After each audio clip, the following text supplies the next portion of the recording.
Hey guys, today's video is going to be an A-level advice video. I'm basically going to be telling you 8 of my best bits of advice and tips to give you guys who are currently doing your A-levels right now, specifically for those of you who are in year 13, because after the Easter holidays, I hate to be the one to remind you, but it is a big old exams. So I put together 8 of my best bits to give to you, because I think after just a year now of being in uni, pretty much finishing the academic year now for university, I feel like I've learned a lot from university in terms of what I could have done better. Yeah, I'm not expecting all of my subscribers to be too interested in this video, but even if you're in GCSEs, or even if you're doing, if you're in your first year of uni or uni in general, these are bits of advice which can apply to anyone who's got exams coming up after the Easter holidays. Before I get into number one, I will just say these aren't specific to a certain subject or a type of subject.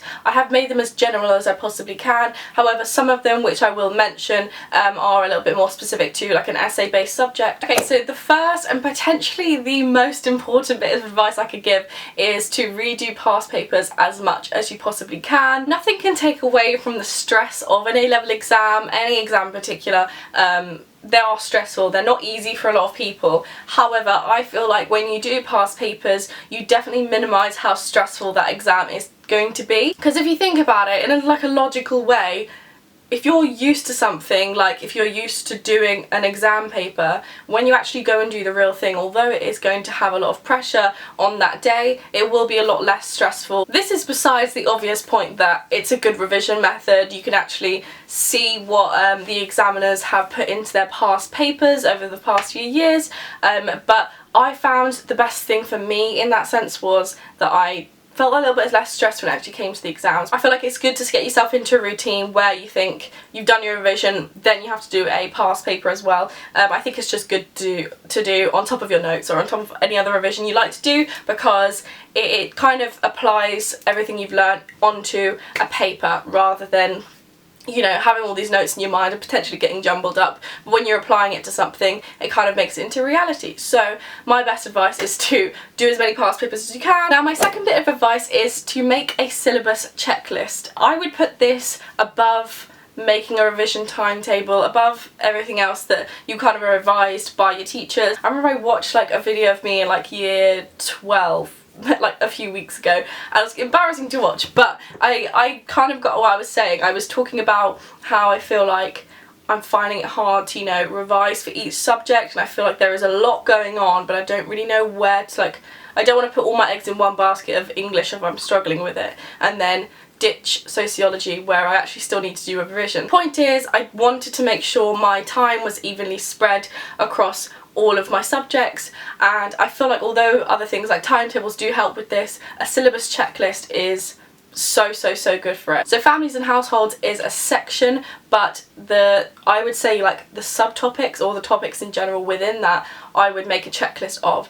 So the umbrella term would be families and households, and I'd make a list and tick them off based on how many I'd actually revised for. I feel like the best thing with that is that you actually complete things rather than thinking, oh, I've done families and households, I need to do this. But if you actually check it through and you haven't ticked off one of the subtopics within that topic, then you know that you need to go back to that. This third bit of advice is probably my favourite. So the third one is one I feel like I didn't really make up, but I kind of made it my own.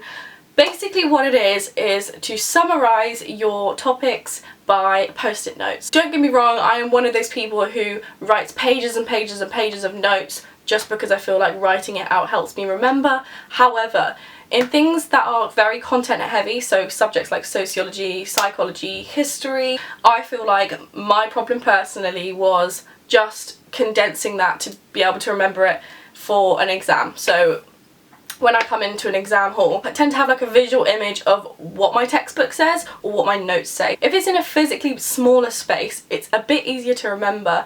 I don't know if it's just a bit of a mind game, but it definitely worked for me. I actually would have the page of from the textbook, and on a post-it note, just normal size post-it note, I would write out in the most brief form possible what is on that page, and that would mean that when I remember it in the exam, I'm literally remembering the post-it note. I think all of us in the exam at one point or another have thought to ourselves, I can see the textbook page right now and I can't remember what that one line that I need to know is. And this definitely helps with that. Like, I remembered a lot of key names, even key quotes for English, but mainly like key names that I needed to remember. And I'm guessing for people who are doing maths and science, you could easily do key equations or, again, names that you'll need to remember, and the brief description just below it. It literally was like bullet points or even just a name and what they did. So for sociology, let's say I on a post-it note had Sugarman. His study was like deferred or immediate gratification.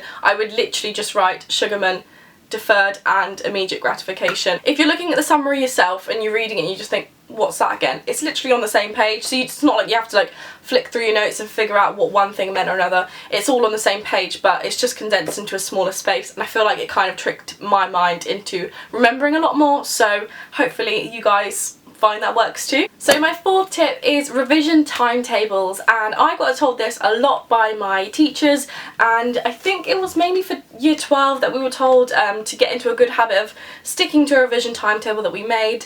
My problem was that I didn't actually spend the time on making a revision timetable. Your best bet is probably to go online, and there are lots of websites, and if I can find any I'll link them down below, but there are lots of websites that can make you a revision timetable for yourself. I remember I used one in year 13 and it was really worth it, because if you write down all of your subjects, for A-levels is 3 or 4, so it doesn't seem like many subjects, but there is a lot of things that you need to study within them, right? So I found that without a revision timetable I can get really lost in how much time I should spend on one thing or how much time I should spend on another. So my fifth tip is to make a mind map for every single topic that you are doing. So first of all, I will say I do understand there are a lot of people that just say that mind maps don't work for them. Amira, being one of my best friends, has always said mind maps don't work for her. Personally, I found that mind maps were amazing in kind of visually writing out and presenting all of my thoughts on that one topic, subject, whatever it be, because writing notes can just get a bit boring, mundane, you're just writing line after line, and they did work for me too, but I felt like when I did a mind map, it was kind of like, this is one idea and this is the ideas that I'm gaining from that, because when I made a mind map I wouldn't really use a revision guide, which was quite useful. I would maybe occasionally just to get like a name or something, but I think mind maps were good in that sense because I didn't use a revision guide and it was kind of just off my own head. What I like to do is the night before an exam, particularly English, I would make literally a huge mind map that would fit just above my desk. It was like literally the size of like all the way down here. It was huge. I'll show you a picture now, and it was literally just massive mind map saying one book. So I think the one I'm showing you is Othello. So this bit is a bit specific for English in particular, but for me what I would do is I would write the AO 1, 2, 3 and 4 and 5 and just kind of spread it out like a mind map is, and I would write down the ideas that came from that. So one section would be the context of Othello, so another section would be critical theory of Othello, so like the feminist perspective, the psychoanalytical perspective, and it goes on honestly for ages. And then there was the terminology